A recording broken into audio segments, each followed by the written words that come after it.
ang Disneyland ng Pilipinas. Tara, puntahan natin mga tol. Good morning mga tol. So, around 4 AM na at pupunta tayo sa Makindi kasi doon natin susunduin si Cha dahil galing siya kala Jet. So, tara. Tignan nyo mga tol, sobrang daling nga sa may part na to dito sa may SM Aura. Talagang kailangan malakas ng ilaw mo para mapansin ka. Nakabike ka na wala kang ilaw, huwag ka na dumaan dito dahil delikado. Lalo na dito rin yung mga nang-hold up, yung mga kasamahan namin dati sa Sutherland ay ilang beses na nga dito na hold up. Kaya mga tol, mag-iingat kayo dito sa C5 lalo na paggabi o mag-isa kayo. Lalong-lalo na mga tol kapag nakasakay kayo sa mga PUV or PUJ. At na-pick up na nga pala natin si Cha dito sa McKinley at yan, tara, punta na tayo sa May, Cavite at Batangas. Let's go! As usual mga tol, dito tayo dadaan sa C5 Southlink Extension dahil dito ay mas madali ang daan, mas malapit at walang NCAP. So mas gusto ko nga umalis ng maaga kasi nga para hindi masyado matraffic, walang masyadong hassle sa daan at hindi namin kailangan magmadali.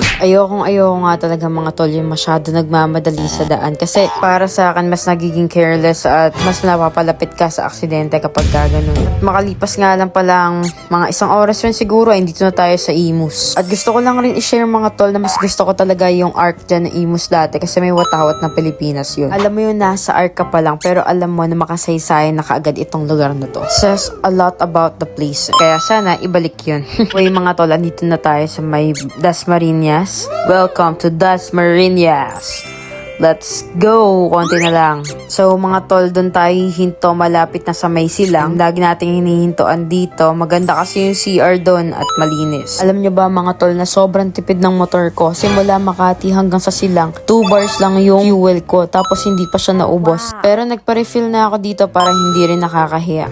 Yung fuel silang at ang oras ay 5:45. Let's go.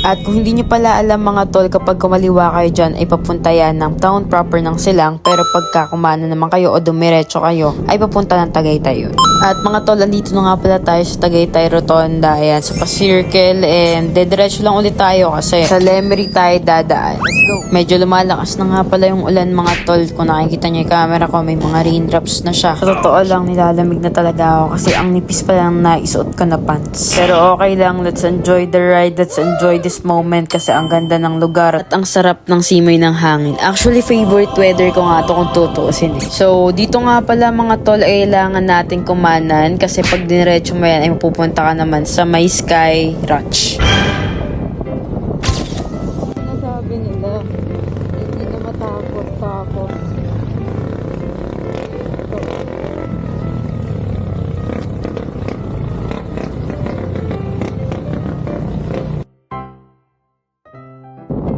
Ang lamig na nga mga tol, ang katinaong sakit na ng balat ng hita ko. Pero konti na lang naman mga tol kasi dito tayo sa Twin Lakes yan.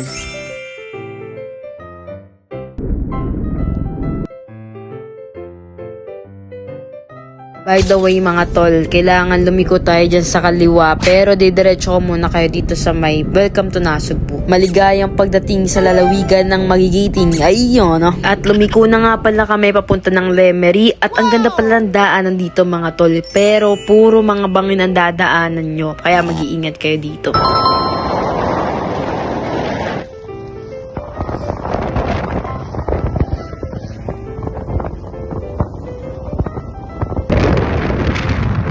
Tuwing may mga tulay, mga tol, talagang binivideo ko yan kasi karaniwan nandyan talaga yung magandang view. At hindi nga ako nagkamali. Sobrang ganda ng view dito mga tol. Papakita ko sa inyo. Tumabi nga muna kami mga tol para ma-videohan at ma-picturean itong lugar. Even though hindi namin nabigyan ng masyadong justice yung lugar kasi hindi nakita yung pinakailalim niya or yung pinakababa niya kasi mahirap nang makuha sa picture. Ayaw naman ako payagan ni Cha mag-drone. At hindi nga naman kami nagtagal mga tol at umalis rin kami kaagad para marating na namin itong Municipality of Lemery.